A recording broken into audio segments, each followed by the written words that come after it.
దేవుని నామానికి మహిమ కలుగునుగాక.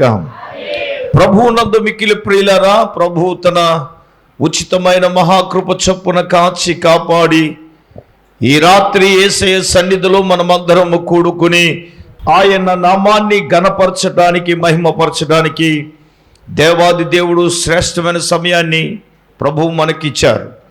అలాగే విశ్వాస వాక్కు అని ఆధ్యాత్మికమైన కార్యక్రమాన్ని వీక్షించుచున్నటువంటి మా ప్రియులందరికీ కూడా నా హృదయపూర్వకమైన ప్రేమ వందనాలు. ఎలా ఉన్నారు? బాగున్నారా? తప్పక మీరు బాగుండాలని మనుదిన ప్రార్థనలో మేము మీ కొరకు జ్ఞాపకం చేసుకుంటూ ఉన్నాం. మరొకసారి మీకు ప్రేమపూర్వకంగా విన్నవించేది ఏంటంటే, ఈ కార్యక్రమాలు ఆగకుండా నిరంతరము కొనసాగబడినట్లుగా మీరందరూ ప్రార్థన చేయాలని ప్రభు పేట మనవి చేస్తున్నాను. మంచిది, వాక్య ధ్యాన సమయం అయింది. మీ బైబిల్ చేత పట్టుకుని శ్రద్ధగా దేవుని వాక్యాన్ని వినాలని ప్రభు పేరట ప్రేమపూర్వకంగా మనవి చేస్తున్నాను. ఒక వ్యక్తి తన దైనందిన జీవితంలో లేదా ఆత్మీయ జీవితంలో పడిపోకుండా జాగ్రత్త పడాలి. ఏ విషయాల్లో పడిపోకుండా మనము జాగ్రత్త పడాలో ప్రభు ఈ రాత్రి మనతో మాట్లాడబోతూ ఉన్నాడు. నిజమే దేవుని బిడ్డలారా, ఆత్మీయ జీవితంలో పడిపోకుండా జాగ్రత్త పడాలి. దేవుడు జాగ్రత్త పడమని చాలా విషయాల్లో ప్రభు చెప్తాడు. ఈరోజు ఆత్మీయంగా చాలామంది పడిపోతున్నారు. ఆత్మీయంగా మనము పడిపోకుండా మనము చాలా జాగ్రత్తగా మనము చూసుకోవాలి. అంటే ఏ విషయంలో మనము పడిపోకూడదు, దేవుని వాక్యములో నుంచి మనము శ్రద్ధగా దేవుని మాటలు ఆలకిద్దాం. మొట్టమొదటిగా హెబ్రీయులకు రాసిన పత్రిక 4వ అధ్యాయం 11వ వచనాన్ని మొట్టమొదటిగా మనము చదువుకుందాం. కాబట్టి అవిధేయత వలన వారు పడిపోవునట్లుగా మనలో ఎవడును పడిపోకుండా ఆ విశ్రాంతిలో ప్రవేశించుటకు జాగ్రత్త పడుదము. అమ్మ, అందరూ తలలు పైకెత్తిన వైపు చూడండి రా తల్లులారా. ఏ విషయములో మనము పడిపోకూడదు అంటే అవిధేయత వలన మనము పడిపోకూడదు. గమనించండి, తన పోలికల్లో దేవుడు ఎవరిని చేసుకున్నాడు? మానవుని చేసుకుని దేవుడు అన్నాడు, తోటలో ఉన్న పండ్లన్నీ తినండి, కానీ ఆ మంచి చెడ్డల ఫలవృక్షాన్ని దేవుడు తినొద్దన్నాడు. సూటిగా నేను డైరెక్ట్గా దేవుని వాక్యంలోకి వెళ్తున్నాను. ఒక మనిషిని అవిధేయత వలన పాపం వచ్చింది అన్నాడు. అమ్మ వినండి, మొట్టమొదటి మానవుడు అవిధేయత వలనే పడిపోయాడు. దేనివల్ల పడిపోయాడు? అవిధేయత అంటే అర్థం ఏమిటో తెలుసా? దేవుని మాటకు విధేయత చూపకపోవటం. అవిధేయత, దేవుడు చెప్పిన మాటకు లోబడక చాలామంది ఈ రోజున అవిధేయతలో పడిపోతున్నారు. దేవుడు చాలా సందర్భాలలో పరిశుద్ధాత్ముడు మనతో మాట్లాడుతూ ఉన్నాడు. చాలా విషయాలతో మనతో మాట్లాడుతూ ప్రభు వచ్చాడు. నేనంటాను, ఎంతమంది దేవుని మాటకు విధేయులుగా ఉంటూ ఉన్నారు. నేను చెప్తున్నాను, అలనాడు ఏ విధంగా సాతాను అవ్వమును ప్రేరేపించి దేవుని మాటకు అవిధేయత చూపేటట్లుగా చేసి పాపములో పడిపోయేటట్లుగా చేయబడింది. దేవుని బిడ్డలారా, కాబట్టి అవిధేయత వలన వారు పడిపోనట్లుగా మనలో ఎవరు కూడా పడిపోకూడదు కదా.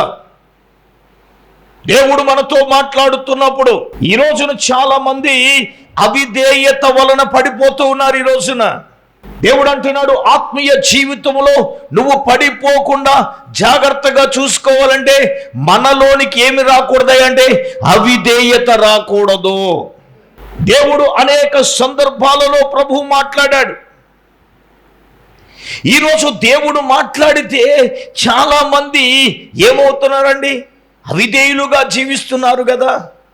నేను అంటాను, నువ్వు ఆత్మీయంగా పడిపోవడానికి గల కారణం ఏంటంటే నీలో అవిధేయత. మీరు అడగొచ్చి ఏంటంటే అవిధేయత అంటే దేవుని మాటకు లోబడకపోవటం. ఇంకా ఒక అడుగు ముందుకెత్తాను. అవిధేయత అంటే ఏంటి చెప్పనా? దేవుడు ఎలా అనుకున్నాడో అలా బ్రతకడం కాదు.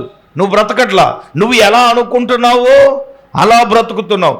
ఆత్మీయంగా దిగజారిపోవడానికి గల కారణం ఏంటంటే ఒకని అవిధేయతే మనిషిని పడిపోయేటట్లుగా చేస్తూ ఉంది. అలనాడు ఆదామే కాదు, అరే బాబు వాళ్ళ పడిపోయారు, నువ్వు పడిపోకుండా కాచుకోమన్నాడు. ఈరోజు అవిధేయత వల్ల నువ్వు పడిపోతున్నావేమో, దేవుని మాటకు విధేయత చూపట్లేదేమో, ఒకవేళ అవిధేయులుగా మనము జీవిస్తున్నావేమో. నువ్వు పడిపోవడానికి కారణం, నీకు కష్టాలకు రావడానికి కారణం, ఇబ్బందులలో నువ్వు పడడానికి కారణం నీ అవిధేయతే కారణం. అయితే పరిశుద్ధాత్మ దేవుడు చెప్తున్నాడు, ఆ అవిధేయత వలన నువ్వు పడిపోకుండా ఏం చేయాలి? జాగ్రత్తగా చూసుకోవాలి. అవిధేయతలో చెప్పండి, అవిధేయత వలన మన మొట్టమొదటి ఆదాము గారు పడిపోయారు. కడపడి ఆదాము అయిన ఆయన వచ్చి ఆయన విధేయత వలన మనల్ని అందరినీ ఏం చేశాడు? రోమీలకు రాసిన పత్రిక 5వ అధ్యాయం 19వ వాక్యం చదవండి. ఏలయనగా ఒక మనుష్యుని అవిధేయత వలన అనేకులు ఎలాగ పాపులుగా చేయబడ్డారో అలాగుననే ఒకని విధేయత వలన అనేకులట నీతిమంతులుగా. దేవునికి స్తోత్రం చెప్పండి. ఏమండి, ఒకని అవిధేయత వలన అందరూ పాపులైపోయారండి. ఎవరండి ఆ ఒకని అవిధేయత అంటే? ఎవరు? ఆదాము. అవిధేయత. ఒకని విధేయత అంటే ఎవరు? యేసు ప్రభు. ఆయనేమో పాపం తెచ్చిపెట్టాడు, ఈయనేమో పాపం తీసి నీతిమంతులుగా చేశాడు. ఇప్పుడు చెప్పండి, ఆయనకు విధేయత చూపాలా చూపొద్దా? అవిధేయతలో ఉన్నాడు పడిపోతాడు ఆత్మీయంగా. చాలా జాగ్రత్తగా చూసుకోవాలి. ఇది మొట్టమొదటి మాట. రెండవదిగా మనం చూసినప్పుడు పేతురు రాసిన 2వ పత్రిక 3వ అధ్యాయం 17వ వచనం.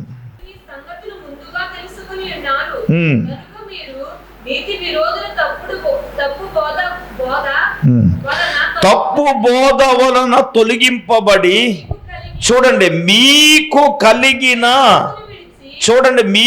కలిగిన స్థిరమైన మనస్సును విడిచి పడిపోకుండా కాచుకునండి. అంటే మనకు కలిగి ఉన్న స్థిరమైన మనస్సును విడిచంట పడిపోకుండా కాచుకోవాలి. ఏ మనసు అండి? స్థిరమైన మనస్సు విడిచిపెట్టి పడిపోకుండా. ఒక మాటలో నీకు కలిగి ఉన్న స్థిరమైన మనస్సును విడిచి పడిపోకుండా కాచుకోమంటున్నాడు. స్థిరమైన మనస్సు అసలు వచ్చింది ఏంటంటే, స్థిరమైన మనసు ఎక్కడ ఏడిచింది మనకి? స్థిరమైన మనసు ఉంటే మన పరిస్థితులు ఎప్పుడూ బాగుండేవిగా. స్థిరమైన మనసు ఉండదుగా. కొంతమందికి ఇలాగంటున్నానని కాదు, గడుకోక ఆలోచన హెచ్చరక్తవేజీ ఎత్తుకోవటం, ఒలకు పోసుకోవటం, ఎత్తుకోవటం, ఒలకు పోసుకోవడం, ఎత్తుకోవడం. అర్థమైపోయింది. నవ్వుతున్నారు మీకు వందనాలు. ఇప్పుడు అక్కడ ఒక మాట ఉంది, అదేంటంటే నీతి విరోధమైన తప్పుడు బోధల వలన తప్పుడు బోధలు తొలగించేస్తున్నాయి మనిషిని, స్థిరమైన మనసు లేకుండా. కొంతమందికి అలా కాదు. ఎన్ని బోధలు అనుకుంటున్నారు? ఒక బోధ కాదు. ఈ చుట్టుపక్కల ఎన్ని గుళ్ళు ఉన్నాయి, అన్నీ ఆలయే. ఇలా ఏ బోధ కట్టబడ్డారో, ఏ బోధలో నాటబడ్డారో ఎవరికి అర్థం కాదు. మా అయ్యగారు ఒక మాట అనేవాడు, మేతేమో ఇంటికాడ గుడ్డేమో అక్కడంట. స్థిరమైన బోధలు ఈ విశ్వాసాన్ని చెరిపేస్తాయి. తప్పుడు బోధలు, నీతి విరోధమైన బోధల వలన చాలా మంది వాళ్ళకు కలిగి ఉన్న స్థిరమైన మనస్సును విడిచిపెట్టేశారు. స్థిరమైన మనస్సును విడిచిపెట్టేయడానికి గల కారణం ఏంటి? చూడండి, ఒక మాట నేను స్థిరమైన మనస్సు గురించి నేను చెప్తాను. అసలు స్థిరంగా ఉంటేనే కదా. 2వ దినవృత్తాంతాల గ్రంథం 20వ అధ్యాయంలో యోధా వారితో దేవుడు చెబుతున్నాడు. 20వ వచనం తెలుసు కదా. శత్రువు వాళ్ళు దండెత్తుకుని వచ్చినప్పుడు దేవుడు ఒక మాట అంటాడు, మీ మధ్యలో చూడండి, యోధా వారులారా, యెరూషలేము కాపురస్తులారా, నా మాట వినండి. మీ దేవుడైన యెహోవాను నమ్ముకొనండి, అప్పుడు మీరు స్థిరపరచబడతారు. ఆయన ప్రవక్తలను నమ్మండి, అప్పుడు మీరు కృతజ్ఞులగుతారు. హల్లెలూయా. అమ్మా, మనము స్థిరపడాలి అంటే దేవుణ్ణి నమ్మాలి. ఎవరు నమ్మాలి? 2 దైవజనుని నమ్మమంటున్నాడు. ప్రవక్తను ఏం చేయమంటున్నాడు? నమ్మమంటున్నాడు. ఈరోజు స్థిరమైన మనస్సులో ఈరోజు నన్ను స్థిరపడ్డావు, విశ్వాసంలో, వాక్యములో స్థిరపడ్డావు. కానీ సాతానుడు స్థిరమైన మనసు లేక తప్పుడు బోధలు.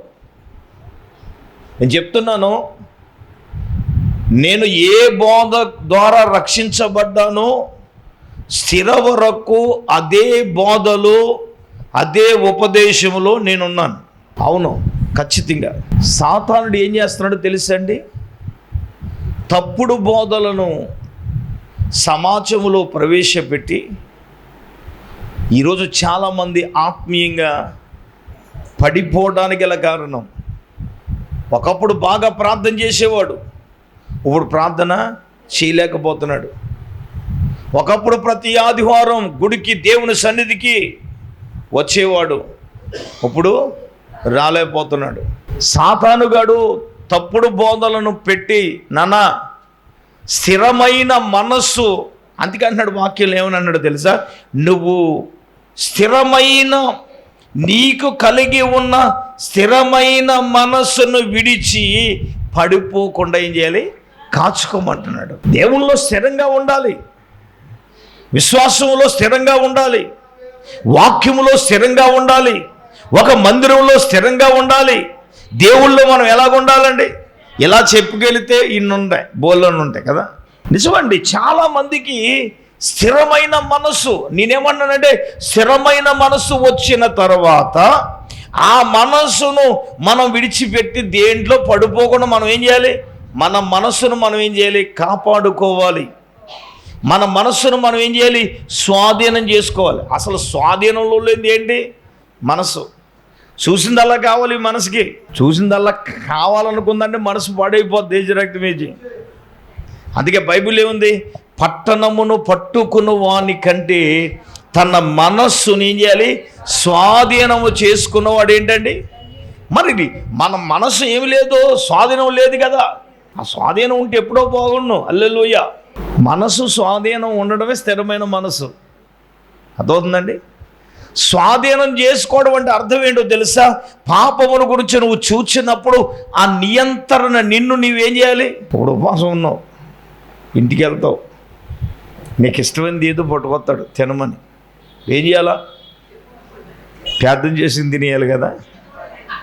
అలా తింటే హల్లెలూయా స్తోత్రం. ఇంకా ఒక ఆవిడ, మన విశ్వాసం పేరు చెప్పను, శనివారం అని తెలుసున్నా కూడా తినేయంటుంది. అసలు నువ్వు పిలవడమే తప్పు, నేను రావడం ఎందుకంటే మహా తప్పు, తినడం ఇంకా మహా పాపం. ప్రార్థన చేసుకుని తినేయమంటుంది. ఇదేం కరమండి బాబు.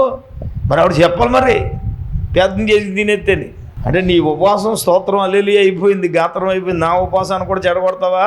ఏదో తన జడ్డ కూతు వనవల్లా చెడిపిందని ఆవిడ చెడిందే కాకుండా పక్క వాళ్ళు చెడి వెళ్ళాలంటే ప్రతి వారం వెళ్తున్నావు కదా.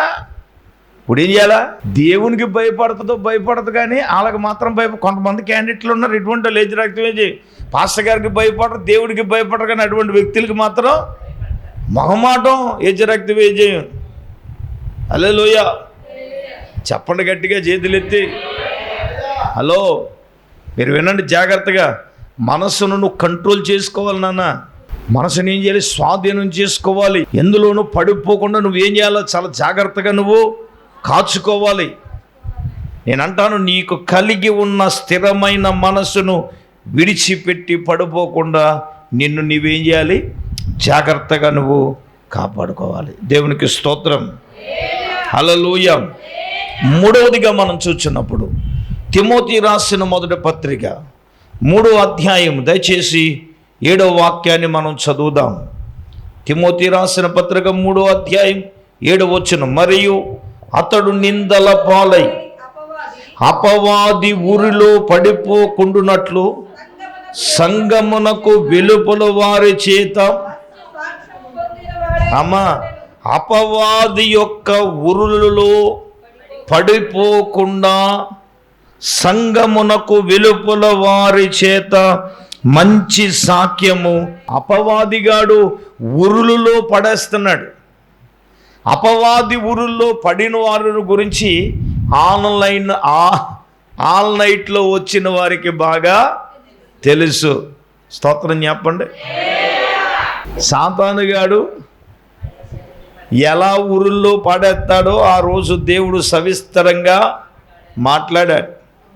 అందులో ఒక మొక్క వదులుతాను. ఎవరినంటే సాతాను యొక్క ఉరుల్లో ఖచ్చితంగా పడిపోయిన వాళ్ళలో ఆల్టర్నేట్గా ఆదామును గురించి మనము ధ్యానించాం. ఇంకొక వ్యక్తి ఎవరంటే అననీయ సఫేరాలను గురించి. అననీయ సఫేరాలను గురించి చదవచ్చు మనము. అపోస్తులకు ఒక సిద్ధాంతం ఉంది నాన్న. ఏంది ఆ సిద్ధాంతం అంటే, వారు చెర ఆస్తులను అమ్మి పట్టుకొచ్చి అపోస్తుల పాదాల దగ్గర పెట్టాలి. ఈ అననీయ సఫేరాలకి కొద్ది భూమి ఉంటే దాన్ని అమ్మారు. ఏం చేశారండి? అమ్మారు. ఎప్పుడైతే అమ్మారో, ఎప్పుడైతే డబ్బులు కనపడ్డాయో, సాతాను ఏం చేసిందో తెలుసా? అన్ని డబ్బులు పట్టుకెళ్ళి ఇచ్చేత్తవా? ఇచ్చేస్తే అయ్యగారు అడ్డంగా బాగుపడిపోతాడు. అన్నీ ఇచ్చేస్తే నీ పని ఏమైపోద్ది? నువ్వు కొంత దాచుకుని నువ్వు కొంత పట్టుకెళ్ళి ఇమ్మన్నా. ముందు అననీయ ఆ డబ్బును పట్టుకుని వచ్చాడు. ఎవరి దగ్గరికి? దైవజనుడైన పేతురు గారు. ఆ సమయంలో దైవజనుడు అంటాడు, చాలా సందర్భాల్లో మనం చదువుతాం, అప్పుడు పేతురు అననీయ కొంత దాచుకుని పరిశుద్ధాత్మను మోసం చేయడానికి, చూడండి సాతాను ఎందుకు నీ హృదయమును ప్రేరేపించెను. ప్రియులారా గమనించండి, సాతానుడే, అపవాదే. ఇప్పుడు ఈ అననీయ సఫేరాలను ఏం చేసింది? ఉరిలోను దింపేసింది కదండి. ఊరంటే అర్థం ఏంటి? వారు చేసిన ఆ పనికి వారు ఏం తెచ్చుకున్నారండి? మరణాన్ని కొని తెచ్చుకున్నారు కదా. ఇప్పుడు వీళ్ళు ఒక మాటలో చెప్పాలంటే ధనాశలో పడిపోయారు. ఎందులో పడిపోయారండి? చెప్పండి. ఏ ఆశలోనమ్మా? ధనాశలో పడిపోయి చాలామంది డబ్బు ఆశలో పడి. చూడండి, ఇదే తిమోతి రాసిన పత్రికలో 6వ అధ్యాయంలో 10-11 వచనాలు, 9-10 వచనాలు మనం చూస్తే, ధనవంతుల గుటకు అపేక్షించువారంట శోధనలోను ఉరులోను అవివేకయుక్తములను హానికరములైన అనేక దురాశలలో పడిపోతారు. అట్టివి మనుషుల నష్టములోను నాశనములోను ముంచివేయును. ఎందుకనగా ధనాపేక్ష సమస్తమైన కీడులకు మూలము. కొందరు దానిని ఆశించి విశ్వాసము నుండి తొలగిపోయి నానా బాధలలో తమ్మును తామే పరుచుకున్నారు. చూడండి 9వ వచనములో, ధనవంతులు అపేక్షించువారు ఎక్కడండి? శోధనలోను ఉరులోను అవివేకయుక్తములైన హానికరములైన దునాశలలో పడిపోయారు. ఇప్పుడు అననీయ సఫేరాలు ప్రియులారా సాతాను యొక్క ఉరులలో పడ్డారు. చాలామందికి ఈ రోజున నేను అనుకుంటున్నాను, ధనం ఏటేళ్ళ కాలం నీ దగ్గర ఉండదు అనుకుంటున్నామేమో. చెప్తున్నాను నేను, ఉండదు. దేవుడు శాశ్వతమైన వాడు. దానిని మనము అపేక్షించడానికి అది రానివ్వకూడదు. అర్థమవుతుందండి? దాని మీద మనస్సు ఉండకూడదు. మన అవసరాలకు మించింది దేవుడు మనకిస్తాడు. అవసరాలకు కావలసింది, అవసరాలకు మించిన ధనము మన దగ్గర ఉండకూడదు. ఉంటే అవి మన శోధనలోను, అవి మన ఉరుల్లోనూ, అవి మన కష్టాల్లోనూ, అవి మన నష్టాల్లోనూ ఏం చేస్తాయంట? ముంచేస్తుంది. అర్థమవుతుందా మీకు? సాతాను టార్గెట్ అదే. ఇప్పుడు దేవునికి ఇచ్చేది ఇవ్వకుండా ఆపేస్తున్నాడు ఎవరండి? సాతానుడే కదా. చెప్పండి, ఈ రోజున మనం దేవునికి ఇవ్వడం కోసం ఆలోచించేవారు చాలామంది తెగ ఆలోచన చేస్తారు. ఏమండి, మళ్ళీ మనం ఏం చెప్తాం? వాళ్ళు ఇలా చేస్తున్నారు, ఇలా చేస్తున్నారంటే మరి వాళ్ళు ఇస్తున్నారు కాబట్టి జరుగుతుంది, చేస్తున్నారు. మరి మనం ఇస్తే ఎందుకు జరగదు? ఎందుకు చేయరండి? మన గొప్పలు కొట్టుకోవటం కాదు, గప్పాల మారులు నెట్టుకోవాలి. పేరు దేడెడతాడు ఏజీ ఇచ్చి గొప్పలు కొట్టండి, ఇవ్వకుండా గొప్పలు కొడితే కుదరదుగా. ఏమండి, ఇప్పుడు వీళ్ళని ఇవ్వనివ్వకుండా ఆపి సాతాను శోధనలోను, ఉరులోను మరణం. ఏమండి, కేవలం అననీయకగా తన భార్యకు కూడా ఏమొచ్చిందో? మరణం వచ్చింది కదా. చాలా జాగ్రత్తగా మీరు గమనించండి. సాతాను యొక్క, అపవాది యొక్క ఉరులలో పడిపోకుండా సంఘము వెలుపల వారి ఎడల మనకేముండాలి? మంచి సాక్ష్యం కావాలి. దేవునికి స్తోత్రం కలుగునుగా. ఆ సాక్ష్యం కొరకు బ్రతికితాను. ఏ విధమైన శోధనలు, టెంప్టేషన్స్ అంటే శోధనలో ఇదే కోవలో మనం చూస్తే కొంతమంది ఉన్నారు ఇలా పడిపోయిన వాళ్ళు. సాతాను ఉరులు ఒదుగుతాడు అపవాది.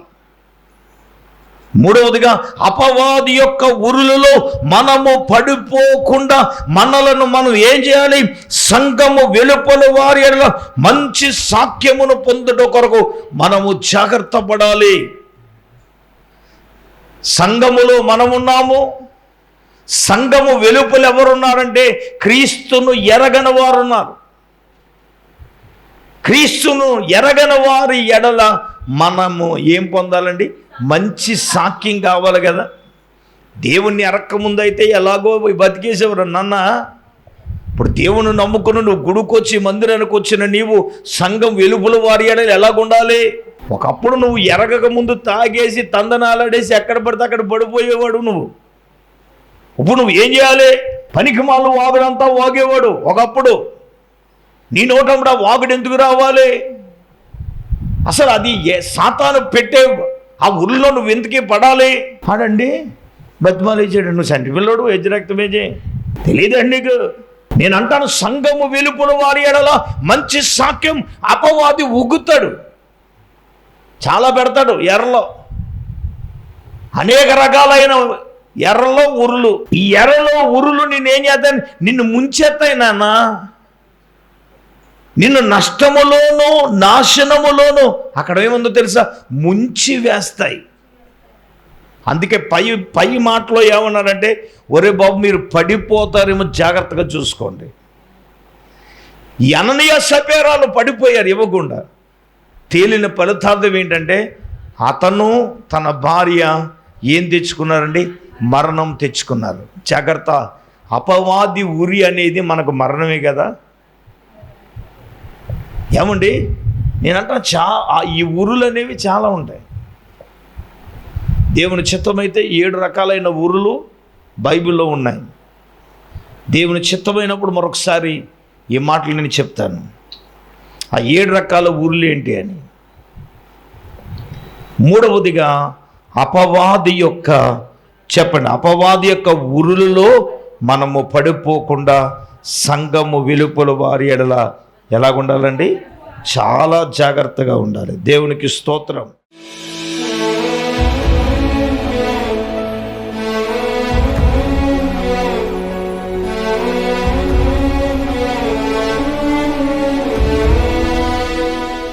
పరిశుద్ధుడు తండ్రి, మహోన్నతుడా, నీకు వందనాలు, స్తోత్రాలు ప్రభువా. అయ్యా నాయన ఈ రాత్రి తండ్రి నీ దాసును అభిషేకించి ప్రభా, ఇంతవరకు నాయన నీ వాక్యము ద్వారా మీరు మాతో మాట్లాడినందుకు వందనాలు అయ్యా. పడిపోకుండా జాగ్రత్తగా చూసుకోవాలని ప్రభా నీకు వందనాలు అయ్యా. ఏ విషయంలో మేము పడిపోకూడదో ప్రభా, పడిపోకుండా జాగ్రత్తగా చూసుకోవాలో 7 విషయాలు మీరు మాతో మాట్లాడినందుకు వందనాలు. స్తోత్రాలు స్తోత్రాలు ప్రభా. యేసయ్యా నీకు వందనాలు నాయనా.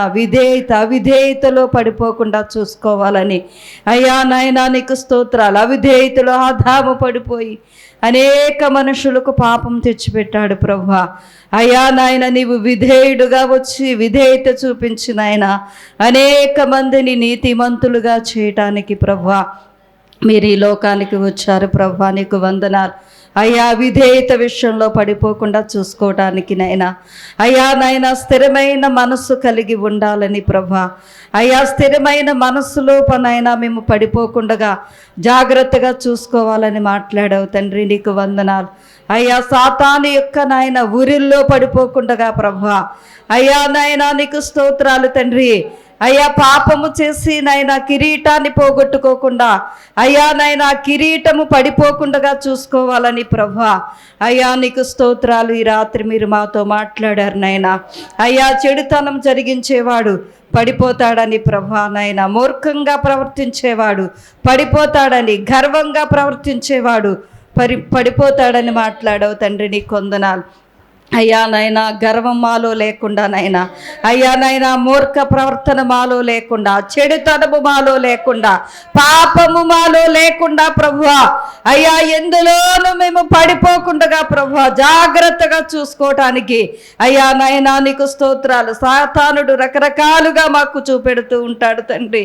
అయ్యా నాయన సాతాను చూపిన వాటిల్లో ఎందులోనూ పడిపోకుండా, ధనాపేక్షలో పడిపోకుండా, ఎటువంటి ఊరుల్లోనూ పడిపోకుండా తండ్రి అయ్యా నాయన నా తండ్రి నీకు స్తోత్రాలు. వాటిలో పడిపోతే అయ్యా నష్టమే కలుగు చేస్తుంది ప్రభా, నాశనమే కలుగు చేస్తుంది తండ్రి. నీకు వందనాలు యేసయ్యా. ఈ విషయాలన్నీ రాత్రి నాయన ఎంతో స్పష్టంగా మీరు మాతో మాట్లాడారు తండ్రి. విన్న మాటలు ఈ వాక్యమును మా హృదయాల్లో భద్రపరుచుకుని నాయన నీ మాటకు నీ యొక్క ఉపదేశానికి మమ్మలను అప్పగించుకుని నాయనా నా తండ్రి వాక్యానుసారంగా జీవించడానికి, బ్రతకటానికి, నడవటానికి నీ కృప మాకు దయచేసి మీరే మహిమ పొందమని యేసయ్య పరిశుద్ధ నామములో ప్రార్థన చేసి అడిగి వేడుకొనుచున్నామా పరమ తండ్రి.